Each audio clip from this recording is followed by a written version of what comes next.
Hey, how's it going, Sergio? It's going well. Can you hear me? Yes, I can. But very clear or more or less? Yeah, yeah, it's clear. It's clear. Okay, so okay. Yeah. How are you? It's good to see you again. Hi, hi. I really like your sorry. I really liked your class the Uh-huh. last time that you were in. Are you in Washington now? I'm in Washington, D.C. Yeah, Yeah, last time in the morning, I remember a class where you were in in the the park. in the park. Ah, really? Oh, what a, there was a bee around you.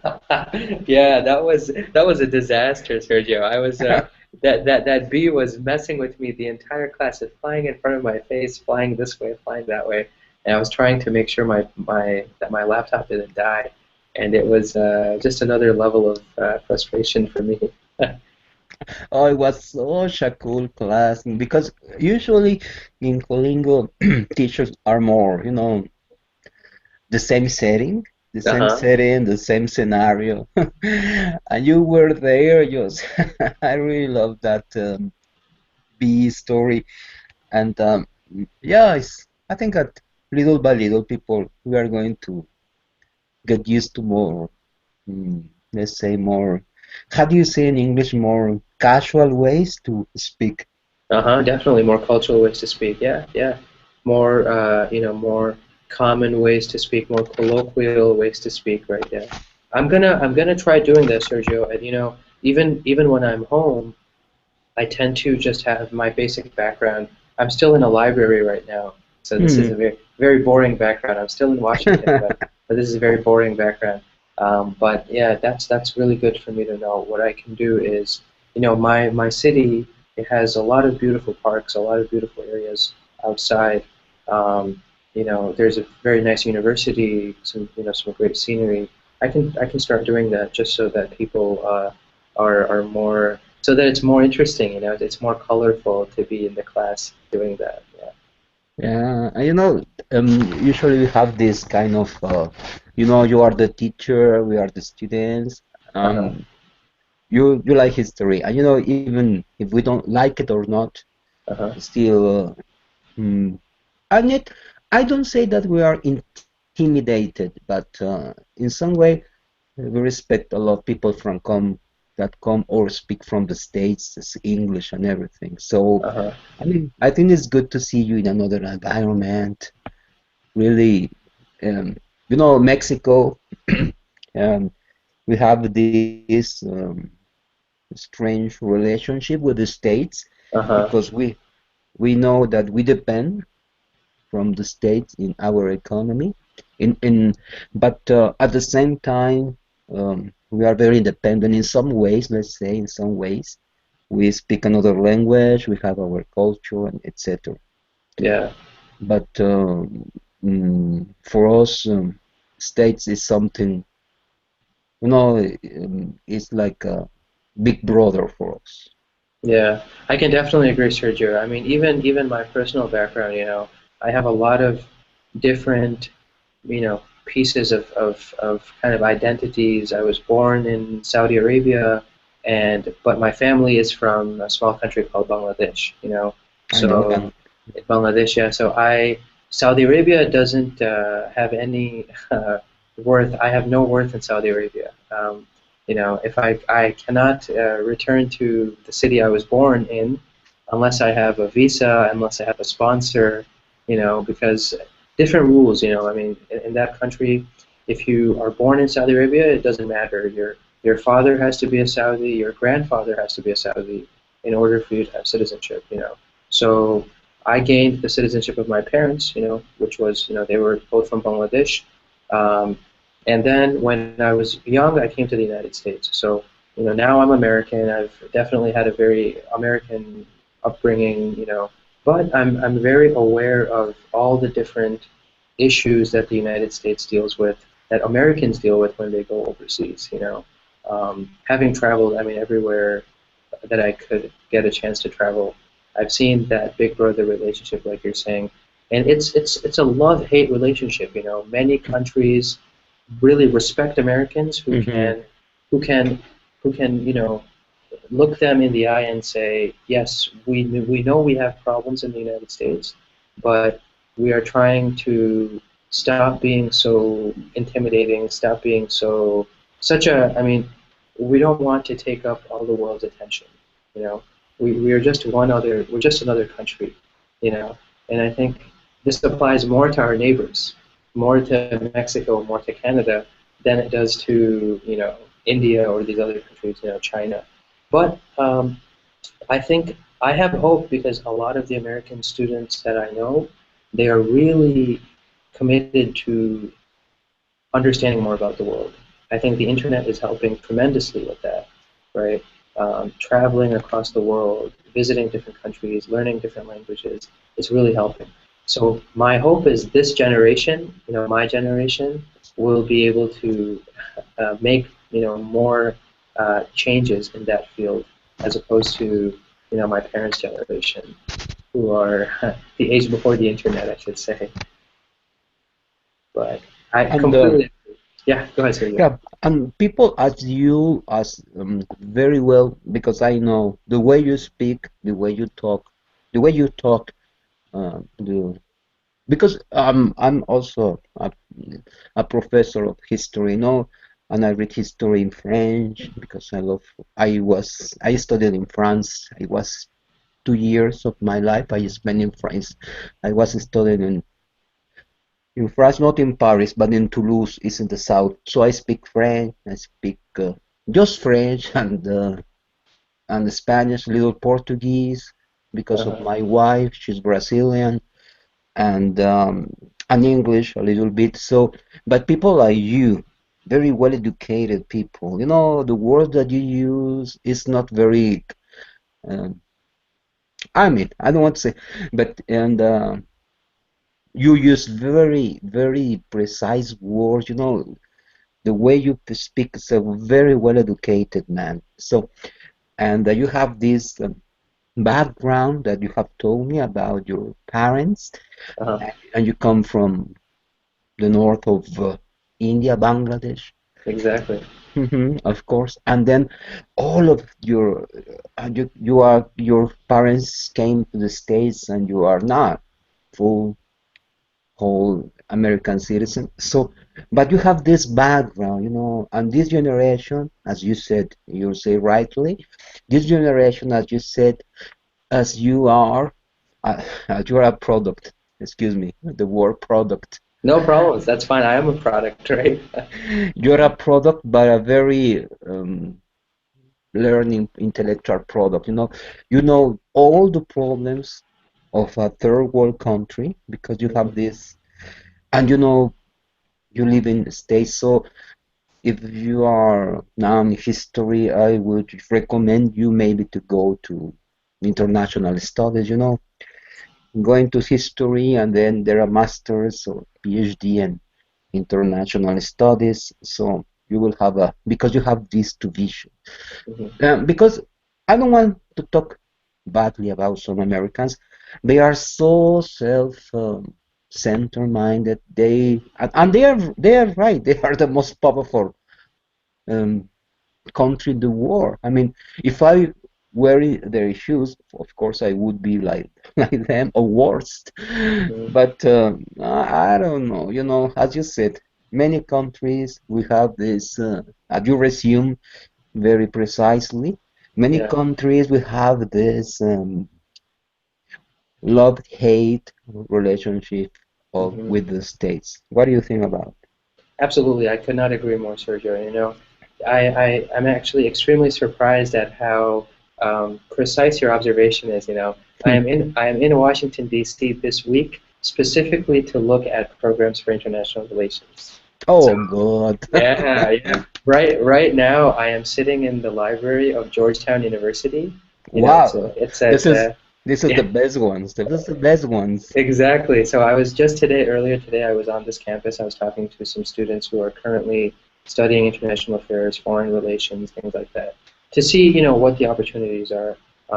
It does interest me a lot. It is something that I'm very passionate about, something that I can maybe, if I study hard enough and apply my energies, I can maybe become successful in this field. But, I could not agree with you 100%. I was in first grade, second grade, third grade, and I would tell, my friends, young kids, 5 through 7 years old, whatever, right? I would tell them, oh, last year for summer vacation, I went to Bangladesh. Nobody knew where Bangladesh was. I mean, Hmm. of course they are children, I don't expect them to know. But Yeah. even their parents didn't really know anything outside of their part of the United States. Um, it's we as Americans, we most Americans tend to be extremely narrow-minded, not out of ignorance really, but just out of there's no need for them to really know about anything outside the U.S. It's a self-sufficient society to the point where even if you want to take a vacation, you go to California, and California to many Americans is a dream vacation, right? Uh, Okay. it's they don't even think, oh, I go to Cancun or Ah, I go exactly. to exactly. And even when they Yeah. go to Cancun, they go to the resort. They don't go into the country, Into the yeah. right? So that's the thing. This generation finally is changing that, So my friends and I, we have been so many different places. As you know, I'm sure many of the other Colingo teachers, very open-minded people that are, going across the world in search of these opportunities, in search of this information. So, and with the internet, I really imagine, I really believe the internet is the great equalizer. I Yeah. mean, 10, 15 years ago, this conversation would have been impossible. Impossible. Impossible. Exactly. So I have high hopes. 10, 15 years from now, I think the situation will be much more different. And from a foreign policy perspective, I think the biggest problem with how the United States operates is we still operate in a post-World War II mentality. Even specifically, we operate in a post-Cold War mentality. And I'm sorry, but the Cold War is 30 years old now, 25 years old now. It's not us against the communists or freedom against the communists or these kinds of things. We are in an era of globalization. We need to be as globalized as we are, as we claim we are. You can't set up these fake walls. Us versus them, West versus East. It's just not sustainable if you do it that way. People don't have the right mentality, and we see it in the way the policy is dictated in the United States, right? U.S. policy is all about, it's still focusing on the freedom versus tyranny versus whatever.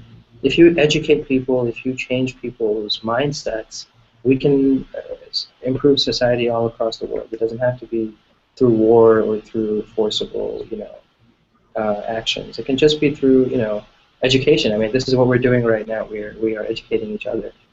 Um, that's the best way, I think. That's the best force of change. But I don't know, Sergio. It's hard. It's not easy, right? That we can. People are debating about these things for years now, and there are a lot of thinkers at universities, in government and things like that. But we need to do more, I think, to do this, to be able to realize this dream. Yeah. Yeah. You see that there is another student also, Al Sharif. Yeah. Hey, Soso, how's it going? Hello, I'm good. Good to see you again. So Sergio and I were having a great conversation, just about U.S. foreign policy and Americans and the international world, or the world internationally, I guess, outside the U.S. But did you do anything cool recently? Just wanted to open it up to you as well. Want to share anything cool? No, nothing. Nothing interesting? Okay. So I guess we'll get started then, guys. It's 19 minutes past the hour. I think it's a great time to begin. Today, guys, we are going to be looking at a very special food, a very special grain called quinoa. Quinoa is how we pronounce it in English, and it's spelled. It's in the title of the class, but we write quinoa like this. It is known as the superfood of the Incas, right?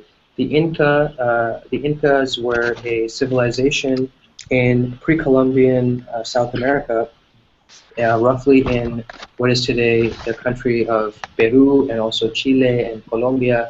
Those three countries had the Inca civilization primarily in the Andes region of South America. Um, and this superfood is actually one of these items that has recently begun a resurgence in the American diet, in the organic diet of many Americans. And we will investigate what is quinoa, how is it a superfood, and what are the benefits of this food when it comes to health and wellness.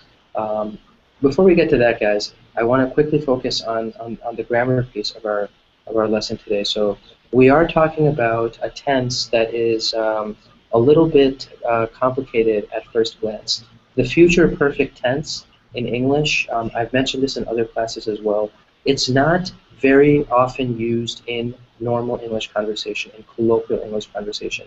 But where the future perfect tense is important is it really allows us to practice other aspects of grammar, and it also allows us to, it's not something bad to know at all, right? If you know how to use the future perfect, if you run across the future perfect in literature, in newspapers, and other forms of communication, you can understand what the meaning is of whatever is being discussed. So when we look at the future perfect, guys, we see that there are, what is the future perfect, first of all? The future perfect is a tense that we use to express something that will occur before another action in the future, right? Something will occur in the future before another action in the future, or by a particular time in the future. And specifically, we use the words by and in pretty extensively when we are talking about the future perfect. Okay, so the first example of when we use the future perfect, or the first way we can form the future perfect, is by using the will construction. We can use the word will to form the future perfect, right?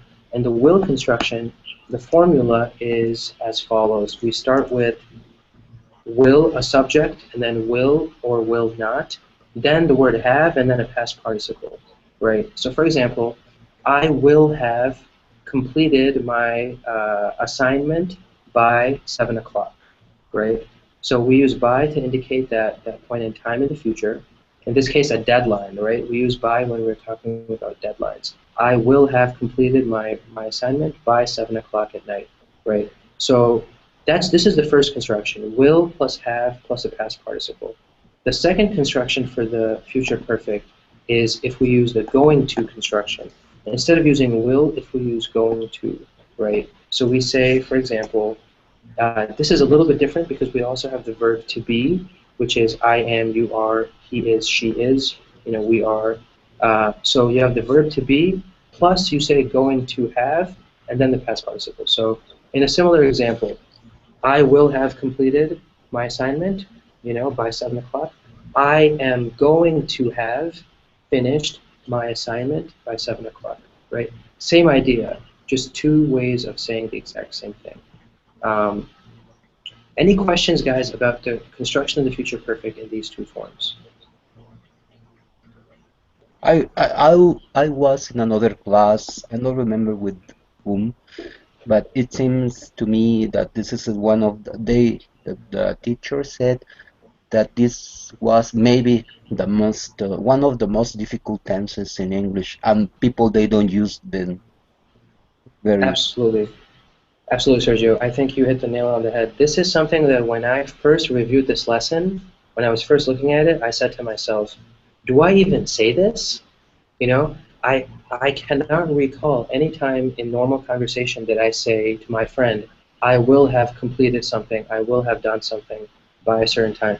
We use the future, just the normal future, right? I will complete my homework by 6 o'clock, right? There's no perfect in there, right? I don't say have, I don't use a past participle. I just use the simple future tense, right? I will complete, I will finish, I will read, I will do, my work, right? So yeah, the teacher who mentioned that is correct as well, and I agree completely. It is something that I find more value in this lesson in being able to review things like past participles and being able to review other concepts. And in terms of literature, we do see this mentioned in literature, in books and things like that. So it has value in that sense. From a conversational perspective, really, it's not the most, it's not the best way to share these ideas. Um, Great question, Sergio. Hey, Laura, I noticed you joined the class. How's everything going? Hi, I'm fine. Thank you. Good, good, awesome. Thank you as well for joining. So, guys, if you guys don't mind, I'm going to ask you guys a question, and I want you to answer using the future perfect, right? So you can choose to answer in either the going to form or the will form, right? My question is going to be, will you have prepared any meals for you or your family by this time tomorrow night? So, will you have prepared a meal or any meals for you or your family by this time tomorrow night? Let's start with Soso. Okay.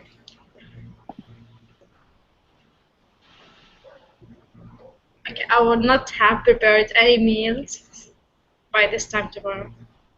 Okay, so who will have prepared the meals by this time tomorrow night? The restaurant will do it. The restaurant. The restaurant will okay. The restaurant will have prepared the meal.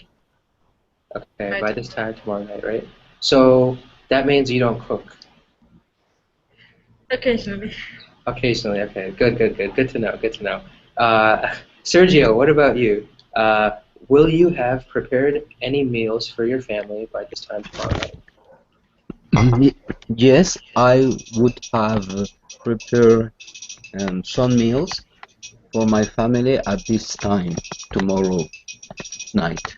Uh-huh. What meals will you have prepared? I know that I know there was a second question. You guys know me by now. It's not easy. Yeah. Yeah.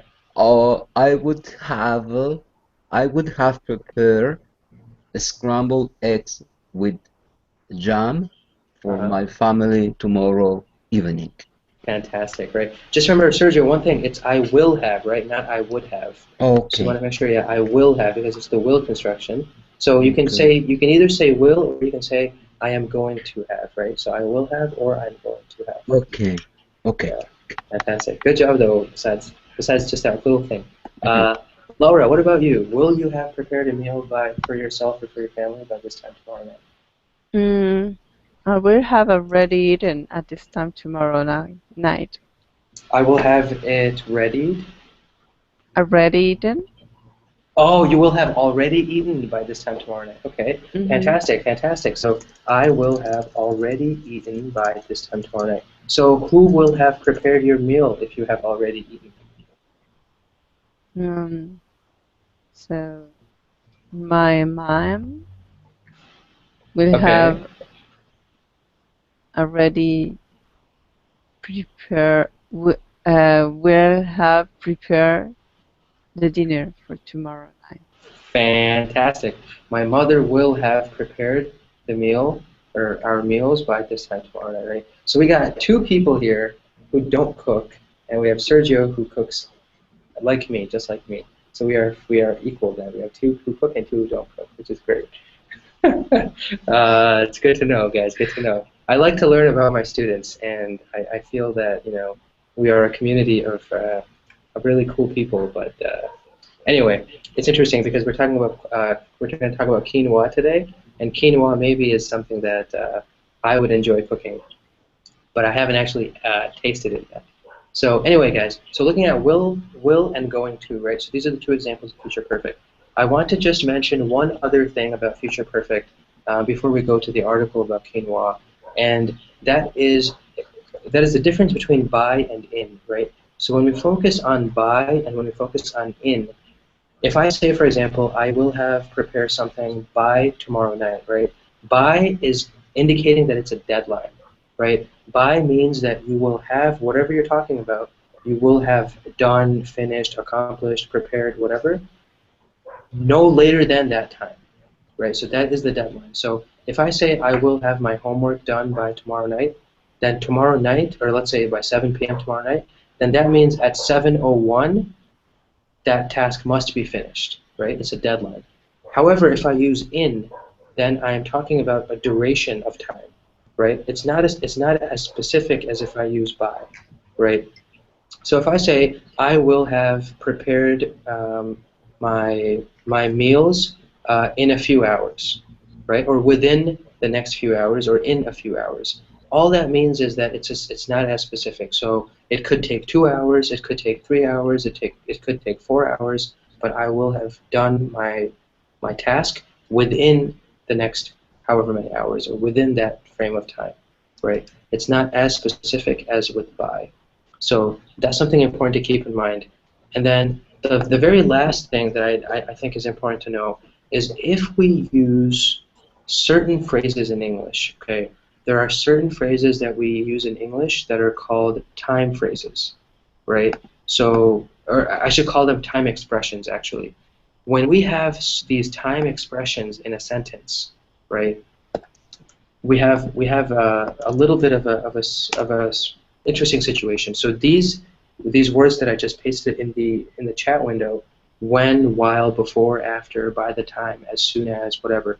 When we use these words in a sentence, right, they create a time clause, right? A clause is just a phrase, right? When we have these words in a sentence, they create a time clause. Time clauses in of themselves, those time clauses individually cannot include the future tense, okay? So you can't say, as soon as I will, because as soon as is one of these time expressions, and it cannot have the future tense associated with it, right? So you can say, how you get around doing this is with the time expression, you can associate the simple present, not the future, just the simple present. And then once the time expression or once the time clause is finished, you can talk about the future, right? So it's a little bit complicated, but this is an example. So let's say I want to say that as soon as I finish my homework, I will have learned the lesson. Okay, so see how I made that? As soon as I finish my homework, right? I finish my homework is present tense, right? Sorry. Go ahead, Laura. Yeah. Yeah, can you please type the Yeah. example? Absolutely, absolutely. As soon as no problem. As soon as I finish my homework, right? So this is just the time clause, right? The time clause begins with a time expression, or it has a time expression. And the time expression we have in this example is as soon as. Because this is a time clause, it cannot have the future tense. Not allowed at all, right? So we see just the present tense, as soon as I finish my homework. Then I put that comma, right? That comma ends the time clause. Then I can talk about the future, future perfect, whatever I want, right? So as soon as I finish my homework, I will have learned my lesson, or let's say my English lesson, whatever, right? So there are two parts to this sentence, right? It's crucial that we don't use the future tense in the time clause, in the part of the sentence that begins with the time expression, right? Do you guys have any questions about that? I know this is confusing. It takes it to another level of complexity when we talk about this. I mean, it's not, it's part of, English language has its simple ways of talking, simple past, future. And here we are dealing with a special, not complicated, but you have to think about the tenses. I will, as soon as I will have.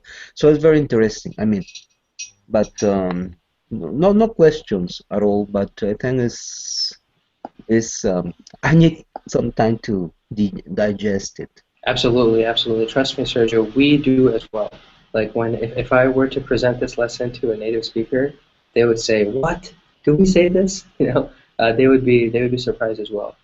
It is really part of that literature component, the looking at it from a more official English grammar perspective. Yes, this is going to be surprising anybody because we just don't use future perfect in many instances, right? We just use normal future tense when we talk about a lot of stuff. So I think that makes sense, guys. So left the class. I think maybe her internet connection was off. But do you guys have any questions about the will construction, the going to construction, by or in, or this last part about the time expression time clause? Can you give an example with the going to? Yeah, sure. So sure. For example, we can say, so what subject do you want me to use, Laura? Do you want me to use I, you, he, she, it? She or he. She or he? Okay, so he or she. So I can say he is going to have earned his bachelor's degree by 2014, right? So he is going to have earned his bachelor's degree by 2014, right? So what's the difference with the going to construction? We have the verb to be, el verbo ser, yo soy, tú eres, él es. In English we say I am, you are, he is, she is, whatever. So he is going to have, right? Earned. Earned is the past participle, and then the rest of the sentence is whatever you want. And then by 2014 is just what I'm using as my time, as the time in the future, right? So this is really, in essence, this is the idea behind the future perfect. I'm talking about one action that is happening in the future before another action, right? So he will earn his bachelor's degree before 2014 or by 2014, right? Okay. Does that make sense, Laura? Mm-hmm. Yes. Can you give me an example using going to? Ooh. Same idea, right? Um, Just same idea. As long as you follow this formula, I think it'll make sense. hmm. So the formula we had was, I pasted it at the top, but this once more, it's the subject, right? And then the verb to be, and then going to have, and then the past participle. Okay. I'm going to have cleaned my room for tomorrow night. By Mm-hmm. tomorrow night. Fantastic. I am going to have cleaned my room by tomorrow night, right? So you're mentioning two things. You're mentioning that the room will be clean before tomorrow night, right? Or by tomorrow night. Fantastic. You get it now. Okay. Yeah, good job. So, guys, let's jump into the article. So, welcome back. I think maybe your connection was disconnected or something. Let us quickly, well, actually not quickly, because I actually really like this article. Let's see if we can maybe read the whole thing. So we are talking about quinoa, right? Quinoa is this magical grain, not magical, but it's a very healthy grain that we find in South America, in the Andes. And I am going to also share my screen, guys, so you guys can look at it. And let's get started. So quinoa's nutritional benefits. Known as the gold of the Incas, or the super grain of the future, quinoa is a superfood with a plethora of health benefits. What does plethora mean, guys? Plethora means a lot of, an abundance of health benefits, right? So quinoa has a lot of health benefits. While quinoa is growing in popularity and becoming more well-known throughout the world and in the United States, many still do not understand the unique and significant health benefits that come from eating quinoa, right? So quinoa is a pseudo cereal, right? What does the prefix pseudo mean in English? Pseudo means fake, right? So if something is a pseudo cereal, it's a fake cereal, right? It's not really a cereal, but it's a fake cereal. So quinoa is a pseudo cereal that is consumed similarly to cereal grasses like wheat, oats, and rye, but is technically a member of the food family along with beets, spinach, and Swiss chard. So it's just giving us a little bit of background. Quinoa is antioxidant rich, right? So it contains antioxidant phytonutrients, quercetin, and camphorol.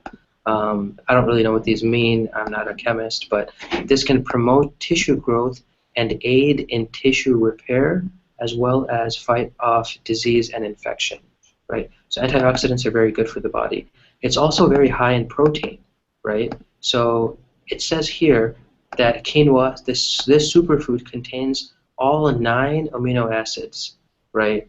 The 9 that they talk about are lysine, isoleucine, many other types of amino acids that form proteins in our body when we eat them, right? It's also very high in calcium, right? So it has a great deal of calcium in comparison to other grains. It has twice the amount of calcium as whole wheat, if you compare ounce to ounce, right? So weight to weight comparison.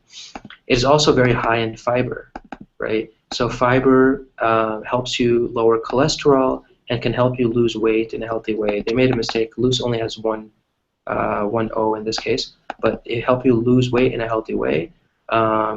It's a great carbohydrate that for people who have diabetes, for folks who are diabetics, and it won't raise your blood sugar, right? Let's see what other types of things they have. So quinoa has a significant amount of riboflavin, which is vitamin B2, which helps to stimulate your metabolism, right? So quinoa will regulate and promote energy production in your brain, in your muscle cells, while increasing your metabolism. And it's also, riboflavin has also been shown to contribute to migraine relief, right? So it helps people with their headaches and their migraines, right? Last but not least, quinoa may reduce the risk of type 2 diabetes and heart disease, right? So easily prepared and gluten-free, quinoa can be incorporated into a number of recipes, including salads, soup, side dishes. It's a power-packed food, right? That gives you a lot of bang for your buck, which in English we used to say that it's not that expensive, but it gives you a lot of benefit, right? It gives you a lot of bang for your buck, and it has a very good nutritional makeup. It's one of the world's healthiest foods, and it really has. It makes it which all of these things make it a grain for the future, right? So what does it look like? I think I'm just going to quickly go on. So it's a grain, right? It doesn't look terribly appetizing, but we see, for example, that quinoa can be incorporated into salad. We see salad here. This looks like a type of maybe a fried food with quinoa in it. It's a grain, right? So this is, I think here it's in oil. It's in oil and quinoa, coconut oil. Here I think it's in rice, right? It's a type of rice here. So it is one of these foods that is extremely versatile, right? In terms of how it can be incorporated into our diets. Have you guys heard of quinoa before? Is this the first time you guys are hearing about this? Let's start with Laura on the left. Yes, I have eaten quinoa, Uh-huh. the grain, and I don't know. I think I eat it in a soup. You had it in a soup, uh-huh. And in a salad with little cheese, all Mm-hmm. mixed. Mm-hmm. And I have tried also the quinoa oil. Quinoa oil, wow, that's cool. Yeah, it's a bit expensive. It's not the regular price for the oils, but you just have to use a bit, not too much, because it's like a change a bit the flavor of the food. Mm-hmm. Is it But something? Go ahead, Laura. Go ahead. no, but the grain it doesn't have it in a strong flavor, but the oil does. So the oil has a strong flavor, but the grain itself does not. Well, not a strong flavor, Uh-huh. but if you use too much and you are not used to eating, it maybe won't be tasty. Uh-huh. So you can start with a bit of oil. Mm-hmm. Interesting. Is it something that is popular in Argentina or in Argentine cooking, or is it something that still a lot of people eat just normally, or that you have to maybe find if you want to eat? No, it's in the big supermarket. You will find it. But usually it's most known by the people like the vegetarian or the one that are interested in nutrition and that stuff. Yeah, one of my But friends. Oh, go ahead, Laura. Go ahead, Laura. Sorry. no, I it's keep interrupting. okay. No, I was Go. saying one of my friends is a big health freak. We call him a health freak because he loves to go to the gym. He's always working out. He's very passionate about health and wellness. And he told me, start eating quinoa, man. It's going to be really good for your metabolism, for your health, and stuff like that. So, in the beginning when I first read this word, I thought it was pronounced quinoa. I mean, I had the worst, pronunciation. I was asking people, "Hey, have you ever had quinoa?" And they said, "What are you talking about, quinoa?" And said, "Oh, quinoa." So it still is something that is not extremely popular here, but I'm happy to hear that in Argentina it's something that's well known. That's awesome, Laura. Thanks for sharing. Um, Hmm. Sergio, what about you? Have you tasted quinoa before? Did you know about its benefits?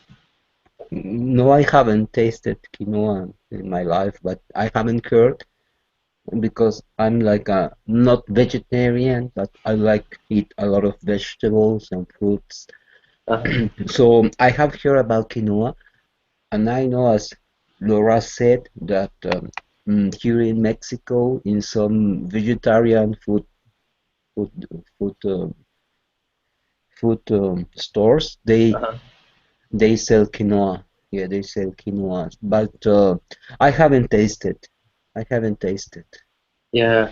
I think, I mean, it's is it tasteless, Laura?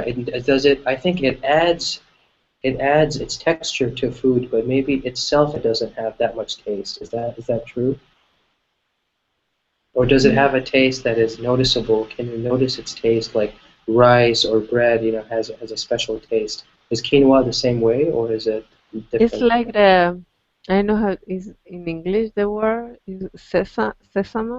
Ah, S- s- sesame, yeah, sesame. We Uh-huh. say sesame. Uh-huh. sesame. Uh, the seal is a bit smaller, Uh-huh.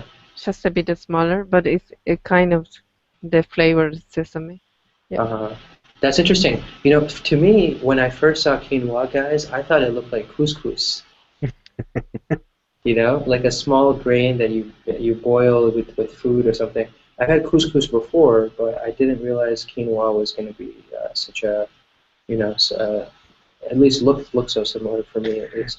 Me Um, too. It was the same as you said. When I say quinoa and I saw the picture in the internet, I talk about couscous. couscous, exactly right. And I think it's interesting. I mean, do you guys now that you guys have read about this article, Sergio, do you think you want to try quinoa maybe if you get a chance? Of course, I want to try quinoa if I got a chance. Of course, that I want to try anything that is good for my health. And That's great. it seemed like natural. I mean, yeah, and it seemed like quinoa is very natural. Of course, it's natural. So yes, I want to try quinoa.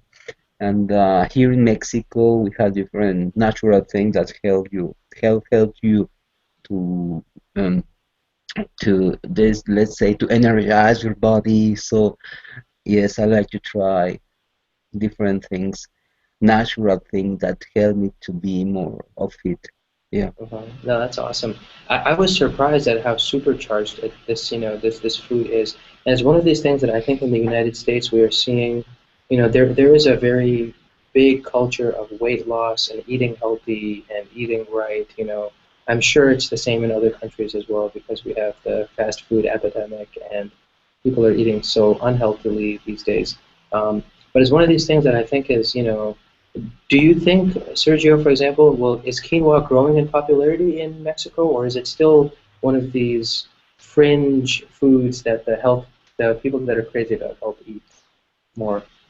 Well, I don't know. I don't know, but what I'm sure is quinoa is more from the very South America. We are in the north part North of American, North uh-huh. America, so it's very south. We have here is imported from from the Andes, from Peru, and I'm not sure that here in Mexico we will grow quinoa, but I still feel that it's a very good food. Hmm. And in the future, yes, for sure, we will have quinoa in many places in the supermarket because this is the future. The future is in the natural things. We have spent so much I don't know how to say, so much time, so much money in Energy, uh-huh. energy in meat, in wheat, the classicals in potatoes, in oil. So really, I think our world is changing, and this is just a sample of our mind changing. Absolutely right. There is a shift now. There is a shift in thinking about food, and we are thinking very specifically in terms of organic food, nutritious food, right?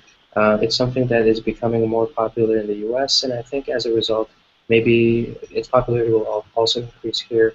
Um, why? It's interesting for me. When I think of the Inca civilization from the 13th century, the 14th century.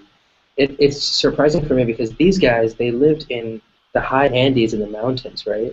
And when we consider the food that they ate, if they ate quinoa on a regular basis, I mean, I've seen supermarkets in the U.S. label quinoa as this superfood, you know, maybe because they were so, maybe because they ate quinoa so much, they were so energized and able to, climb the mountains and build their cities and travel and build their empire. I mean, I don't know. Like, when you think about people where they live, right, and what they eat, it really dictates how they are physically, how they are from a health standpoint. Like recently, if you guys have noticed, a lot of the long distance runners, the winners of long distance races, are from East African countries, right?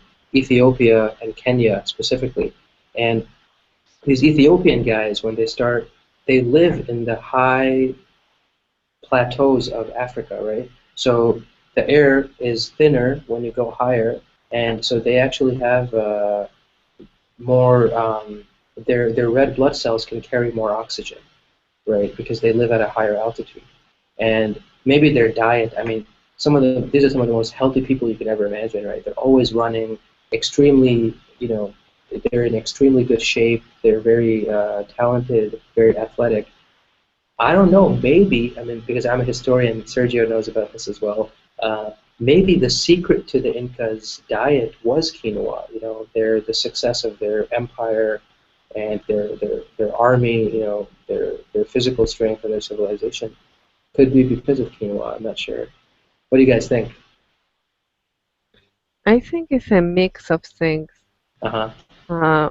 Because they had maybe healthier habits, like to exercise, to be always active, doing things that is Hmm. healthy, and the nutrition made was based on different kinds of seed.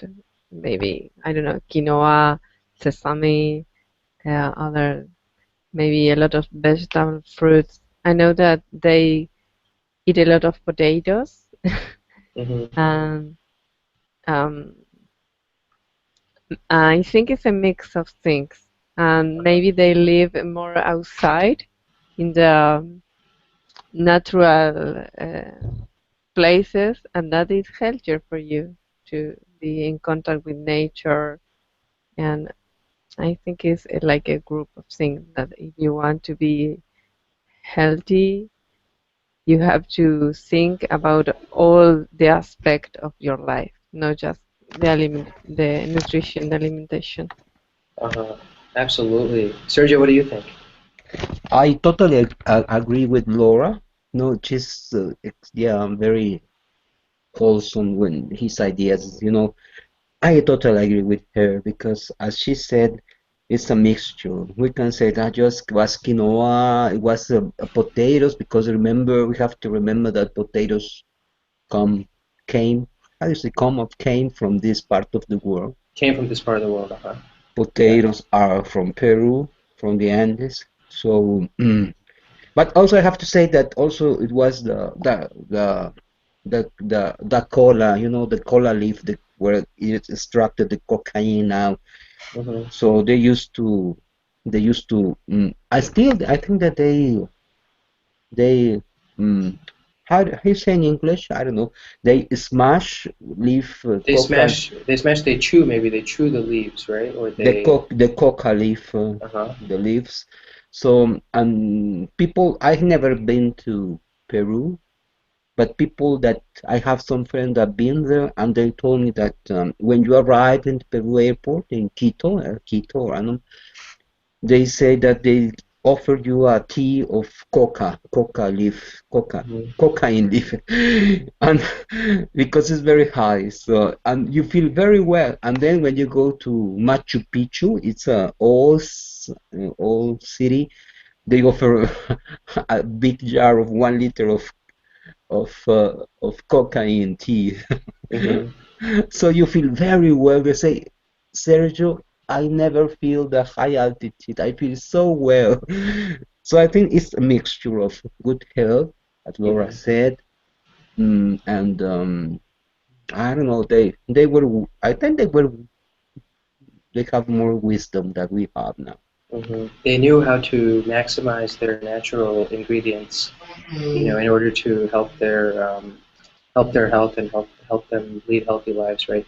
Are there foods in your countries, so Argentina and Mexico for Laura and you, Sergio, are there foods in Mexico and Argentina that are also specifically, very nutritious foods that people are, naturally from your countries that people are gaining an interest in eating? Or, quinoa is one example if you're not from the Andes. What about some other examples? Do you guys know of any of them? Here in Argentina, there is a Yeah. lot of soya. Uh-huh. Soya has a lot of protein. Mm-hmm. We have a lot of products with soya. We have hamburger, um, juice, like a milk. I don't know, a lot of food that are made of soya, oil of Uh-huh. soya. Uh-huh. So Soybean it's oil is also very popular here, Laura, actually. hmm Hmm. That's awesome. There's something I know called yerba mate. It's from Paraguay, right? I don't think it's Argentina. yeah, Um, we have it too. you guys have it also? I have it right next to me. Oh, no way. That's awesome. It's a tea, right? It's a tea made from some plant in South America? It's a kind of tea. Because it's a mix with the branches and the leaves Uh-huh. of the plant. So they cut all in a tiny pieces, Uh-huh. and those you put on a receipt. It's like a glass, but made of pumpkins. Made of pumpkin, okay. It's a kind of pumpkin, a small size that they cut, and the shape is like a glass. And you put there the sherba and how do you say bombisha? I don't know. Um, um, oh, maybe Sergio know that word. I don't know how to translate it. How do you spell it? Laura, can you write it in the chat window? In Spanish is Yeah. bombisha or Bombilla. Uh-huh. sorbete. Like the serving glass, or Yeah, bombilla is just like a serving glass, I think, right? I don't Yeah. know. Yeah. I don't know. Argentina tiene un español diferente, ¿no? Yeah, it's differente. Uh-huh. Bombilla. I don't know. Bombilla. I know Mexican Spanish, You know, Laura, I'm sorry. just let me say this. Uh, Between Laura, where she lives, I know if she lives in Buenos Aires or I don't know in which part of the country. Do you live in Buenos Aires, Laura? Yes. Okay, from Mexico to Buenos Aires, Argentina, is the same distance from Mexico to Paris. Uh-huh. We are so far from Mexico and from Argentina, and we speak the same language, we share the same culture, but still we have these different words, right? And the vocabulary. words like sorbet, etc. Uh-huh. But it takes the same time, 12 hours in a plane to go to Mexico City, to Paris, to go from Mexico City to Buenos Aires. It takes the same time. So when I talk with Laura, I really feel I'm amazed that we are so far. She speaks Spanish. We have the same culture. I mean, and I want to tell you something. America as a continent has 70% of all the biodiversity in the world. Uh-huh. 70% as America as a continent. And mostly of them is in the Amazons and all this Amazon jungle, Hmm. and also in the north in Alaska. Yeah. So we have to be very proud because we live in America. I mean, America as a continent, not America. Absolutely, absolutely. I'm always amazed by how amazing Spanish is, connecting people from Baja California to Antofagasta, all the way in the south, in the Tierra del Fuego. It's crazy how large this expanse of this language is. Millions and millions of people, and Mexico is the world's largest Spanish-speaking country, even though Spain is the la matria, if you want to say. La madre patria. La madre patria, yeah, yeah, exactly, right. Fantastic. Sergio, what about Mexico? Are there any natural foods that you guys have in Mexico that are getting more popular, or like teas or leaves or Yeah, natural ingredients? it's like it's the a wave. There is some wave of yeah. We have this. Basically, they are come from all our pre-Hispanic ancestors. The Aztec, the Mayas. So now we have the chia. It's a small seed. The chia. We have Mm-hmm. yeah. We have had the chia, and they come some algae, some special food Aztecs or the Mayas they drink or they supper. They are no, they are they don't taste good anyway. But yeah, we have this idea that the ancestors they were wisdom that we are. How do you say the ancestors were more wisdom? The ancestors were more wise. Uh, our ancestors were More wise, huh? more wise than we are, Uh, and or you can maybe say they were wiser than we are, uh-huh. then we wasn't. Maybe we are wrong. I don't know. Maybe they were also wrong in their way. But anyway, yes, we have some of this, and we export, of course, our main market, the United States of America. Mhm, absolutely. No, and it's amazing. I'm going to try chia and also quinoa next time I go to the supermarket, because I've seen both of them in the same section of the supermarket. They're both in the grain section. A little bit more expensive, but I want to at least try to see if maybe it helps me. It's awesome, guys. Well, guys, fantastic. Thank you so much for such a great class, Sergio and Laura. It was great. I have another class that's starting now. I know it's super late in Mexico and Argentina, but if you guys want to join, I will be going on until one more hour. So I will. I will. awesome, Thank you. Sergio. Awesome, Laura. Hope Thank you. hope to Good see you night. there, Laura. Bye. Muchas gracias otra vez. Thank you Gracias, so much. Laura. Gracias. Take care, everyone. Bye bye.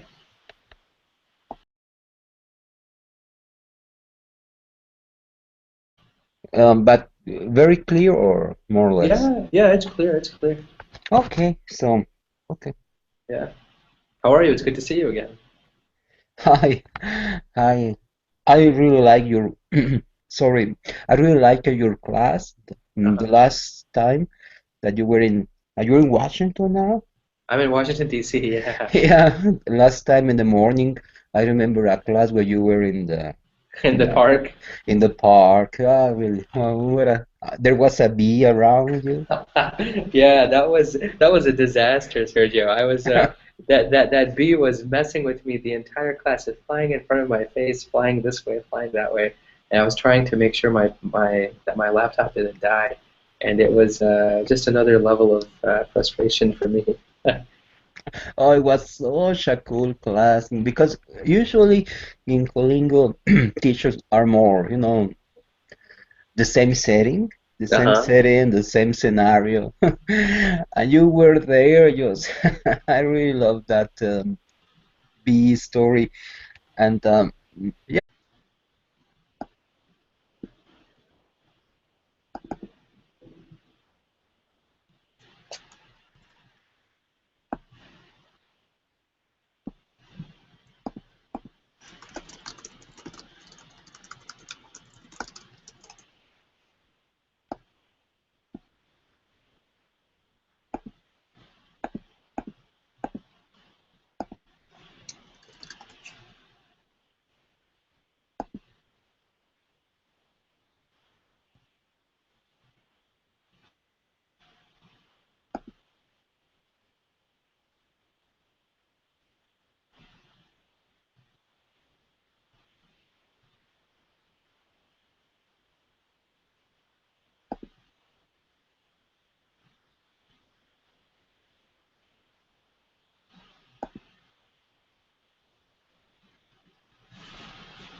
not.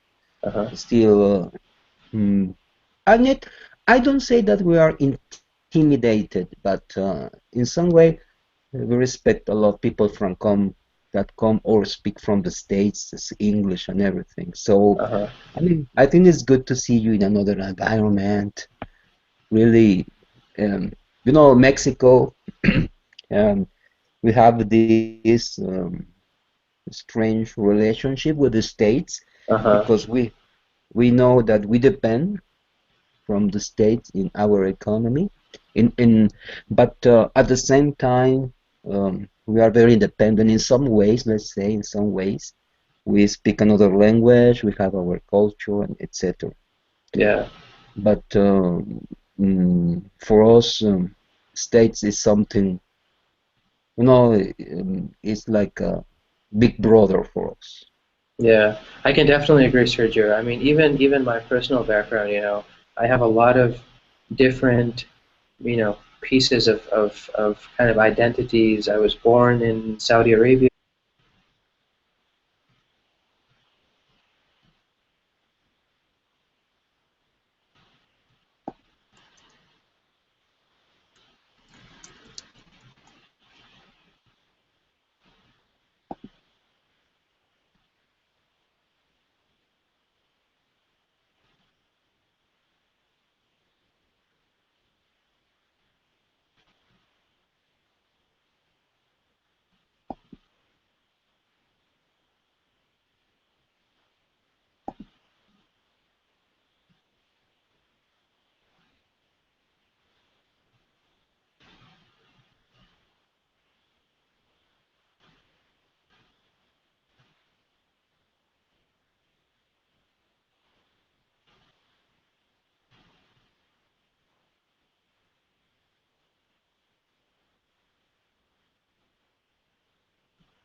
Hey, how's it going, Sergio?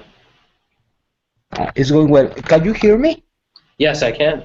Yeah, I think that little by little, people, we are going to get used to more, let's say more, how do you say in English, more casual ways to speak?